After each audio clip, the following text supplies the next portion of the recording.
شنۆ دوو کچە نابیستەکەی لە تاقیکردنەوەی ڕێگای ئازیزمان بۆ لەبەرکردنی سوورەتی حوجورات بەشداری پێکردووە تا لەو ڕێگەیەوە زیاتر لە خزمەتی قورئاندا بن و بە هیوای ئەوەش کە گەشتێکی عومرەیان بەنیسی ببێت کە خەونی ژیانیانە.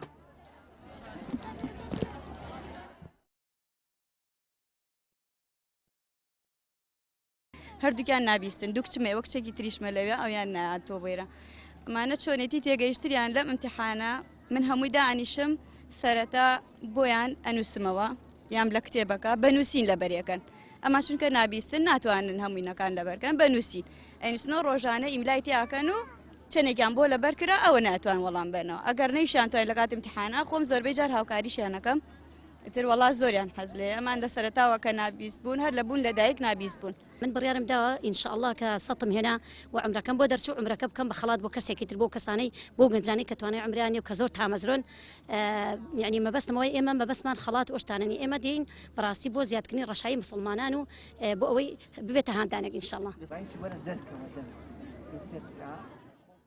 ژیان خورشید لە هەفتاکانی تەمەنی نزیک دەبێتەوە بەڵام ئەم هەڵکشانی تەمەنە نەبووەتە ڕێگل لە بەشداریکردنی لە تاقیکردنەوە و دەڵێ من زۆر خۆم بە قەرزاری پەیامەکەی خوددا دەزانم و تا هێز و توانام هەبێت بەشدار دەبم.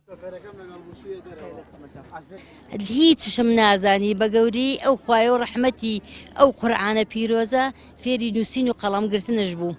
الحەمدلله سپاس بۆ ئەو خوایە زۆر شانازیشی پێواکەم حتا هێز و توانام تیابێ و بتوانم بێم من بەردەوامە بم لەسەر ئەم ڕێگایە خوای گەورە پشتیوانی هەمومان بکە ئینشاءالله. دلیڤان نابینایە بەڵام لە بەشداریکردن لە تاقیکردنەوەکان سار نەبووتەوە دەڵێ هیچ پاساوێک نابێتە هۆکارێک بۆ ئەوەی لە خزمەت قورئاندا نەبێت. بەنای خوای گەورە میهرەبان من دلیڤان جعفر ڕەوف بەشدار بووم لە پێشبڕکەی سوورەتی حوجورات کە وەکو ئەندامێکی پرۆژەی ڕێگەی ئازیزمان سپاس بۆخوا 3 ساڵە بەشداری یەکەم هەر 3 ساڵەکە سپاس بۆخوا پرۆژەکەشمان بەسەرکەوتووی ئەنجام درراوە ساڵی پار و پێرار و ئەم ساڵیش وەکو خاوەن پێداویستێکی تایبەت پرسیارەکانم بۆ خوێندنە و چاودێریان بۆ دانا و منیش وڵامی خۆمەیەمەوە لەسەر پرسیارەکان. ئەم دوو خوشکەش سەر ڕایکەمی تەمەنیان بەڵام لە زۆرێک لە تاقیکردنەوەکان بەشداریان کردووە و دەڵێن گەنجێتی خۆمان لە خزمەتی قورئاندا بە خەرج دەدەین.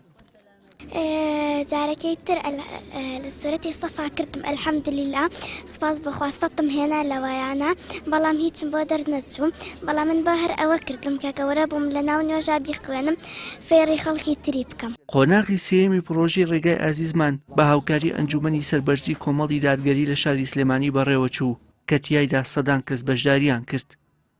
تەوانم پرۆژەیەکی کۆمەڵی برا پێ ساڵانە پێی هەڵەسن ئەمە سێم پرۆژەیە کە جێبەجێکرێ ڕێگەی ئازیزمان بە هاوکاری بەشی پەروەردەی ئەنجومەنی سەربەرزی بەڕێوە ئەچێت ئێمە هاوکاریانە بین لە پرسیاردانان و لە تەسیحکردنی پرسیارەکان.